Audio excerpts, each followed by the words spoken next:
Esas demandas, Juan, son, entiendo por lo general, muy altas en términos de dinero.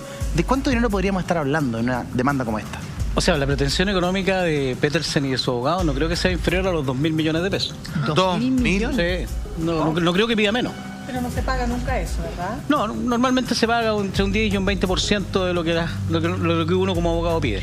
Ah, o sea, pero podría comenzar en unos 2.000 millones de pesos. ¿En qué se sustentan esos 2.000 millones de pesos? Yo me imagino, ¿Cómo se llega a esa cifra? A ver, pues que los 2.000 millones de pesos son todos las indemnizaciones, y fundamentalmente aquí tiene que ver con el daño moral, lo específico del caso, todo el tiempo, un año.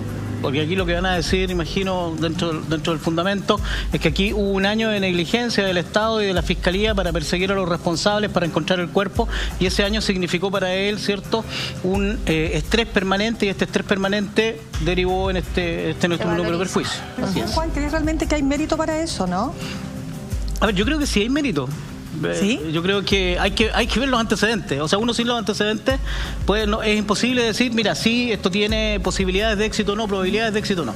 Pero creo que es bueno que la Fiscalía y el Estado se acostumbre a que los ciudadanos pueden demandarlo por el proceder negligente de sus empleados. Pero Juan, porque eso en Chile en general, las indemnizaciones pagadas por el Estado no son ni muy altas, ni es muy común que ocurra. De hecho, tenemos una institución como el Consejo de Defensa del Estado que en sus cuentas públicas siempre dice: el Estado fue demandado por esta X cantidad de dinero, pero en realidad nosotros logramos que las cantidades pagadas sean muy menores. Y no olvidemos una cosa, que el presupuesto del Poder Judicial es parte del presupuesto nacional, y las indemnizaciones se pagan con el presupuesto nacional. Pero ¿cómo se calcula eso que por el monto por el cual Luis Petersen podría demandar al Estado? A ver, que... ¿Cómo se valoriza el dolor? Claro, o sea, porque finalmente... Es que el dolor es imposible de valorizar. Es que, claro. Como el dolor es imposible de valorizar, va a depender de su abogado la pretensión que él, justamente con los antecedentes que Petersen le dé, ¿cierto?, va a señalar cuáles son exactamente estos dolores, cuáles son exactamente estas molestias, cuánto tiempo dejó de trabajar. Todo eso lo va a cuantificar. ¿Y cuál va a ser el efecto de él a futuro? Porque él perdió su hijo. Claro. Su hija. Sí. Y por lo tanto eso tiene un efecto futuro. Claro. Y ese efecto futuro es difícil de cuantificar. Pero, ahora, lo normal acá son indemnizaciones como el caso de la ciudadana norteamericana, de alrededor de 200, 300 millones. O sea, perdón, solamente un punto, perdona, Connie, súper cortito. Lo que pasa es que en el caso de Erika Heiken se le había ordenado por fallo de primera instancia el pago de 100 millones al padre de Erika Heiken. Ellos apelan y logran finalmente que la segunda, o sea, que la Corte de Apelación, el Tribunal de Alzada finalmente determine 200 millones. Sí. Ahora esto tiene que escalar ahora la Corte Suprema, supongo, ¿o no? ¿O sí, queda ahí? Pero ya es vía recurso de casación. Te lo digo porque generalmente estos son largos procesos, o sea, no son... O sea, un proceso indemnizatorio puede durar hasta 10 años. Claro. Pero ya que Mina tocó este caso, yo, en lo personal, digo, ha sido el primer caso que conozco donde el Estado de Chile indemniza por un homicidio a una familia, y sobre todo norteamericana. Yo nunca lo había escuchado. ¿Es algo nuevo que se está dando en nuestro país? Aparte de los detenidos desaparecidos. Aparte de los detenidos desaparecidos, sí, es nuevo. Es nuevo, es algo que no es habitual. Esto es reciente, no es habitual. La responsabilidad normalmente del Estado siempre se ha diluido en términos de no establecer, y precisamente por lo mismo, porque los presupuestos del Poder Judicial también dependen del presupuesto estatal. Entonces, también hay un tema de tratar de que los montos sean bajos, tratar de no pagar en general a las personas.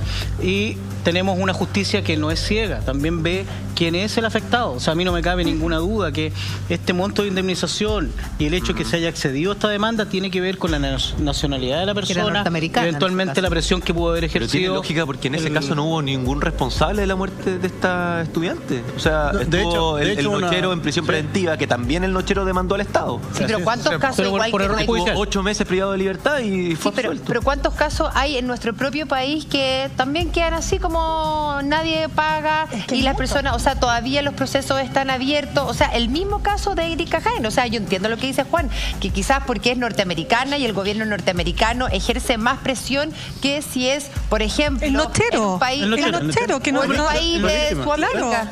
O sea, de hecho, por ejemplo, indemnizaciones por error judicial, personas que han estado privadas de libertad, casi no hay. Sí, casi pierden, ¿no? Casi no hay. De hecho, no hay. Lo que pasa es que ustedes tienen que entender algo. El veredicto de condena no es un veredicto de condena o inocencia.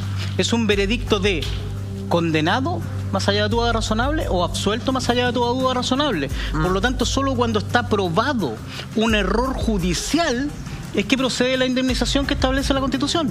Si no hay error judicial, y en eso tengan algo claro, los criterios de un tribunal para evaluar la prueba no son constitutivos de error judicial.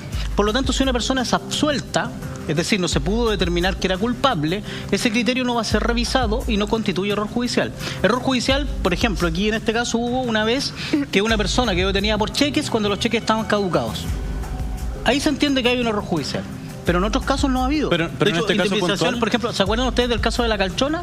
Claro. En Talca, muchos años atrás. Ellos 5 años estuvieron por privados de libertad por indemnización por error judicial.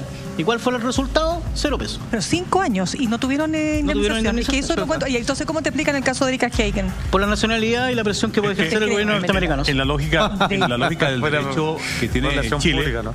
Se fortaleció mucho el rol del Consejo de Defensa del Estado. Y yo creo que a nivel mundial es uno de los pocos países en donde demandar al Estado no es negocio, o no funciona. ¿Por qué? Porque en la doctrina, es una doctrina que tiene asentado, que la hace suya la Corte Suprema de Justicia, porque no da esto. Si uno aplicara normas de otros países, Chile habría perdido mucho dinero, pero muchísimo dinero, mucho. Y el dinero, la pregunta es: ¿de dónde saldría el dinero para pagar esas multas, ¿no? Para pagar eso. De nuestros impuestos. ¿De dónde saldría? Habría que hacer una partida especial. Entonces, aquí no se sanciona, y viene una pregunta que se tiene que hacer uno como ciudadano. Y entonces, los errores del Estado, ¿quién los paga? ¿Quién paga cuando el Estado no hace bien la pega? Porque cuando uno no hace los impuestos, cuando uno no paga bien los impuestos, tal, el Estado le cae con todo. Con todo. Pero uno no puede a su vez reclamarle al Estado. Claro. Mire, Claro. el sistema, y es todo el sistema. Sí. Y cuando tú haces contratos acá, siempre van favoreciendo a cosas con... Hay muchas cosas que de lo que hablamos que no les puedo decir. Lo siento, no lo puedo transparentar, no se lo puedo decir a la gente porque la verdad es que sería... Te pido off the record. Me pido off the record, sería jugar el chueco a Luis Pérez, me parece que eso no se hace. Pero si hay algo que les puedo transparentar es que hoy día lo que menos interés tiene Luis Petersen es la plata. En la lo que demanda más civil. le importa es que él o los culpables paguen. Y para eso está trabajando con Aldo Duque. Hay otros motivos también. Espero que el futuro próximo los podamos revelar. Pero lo que más le importa hoy día es que haya justicia para Fernanda y para Josefa, antes que el tema monetario, que es una cosa que, claro, si bien hoy día está muy complicado de dinero, va mucho más allá.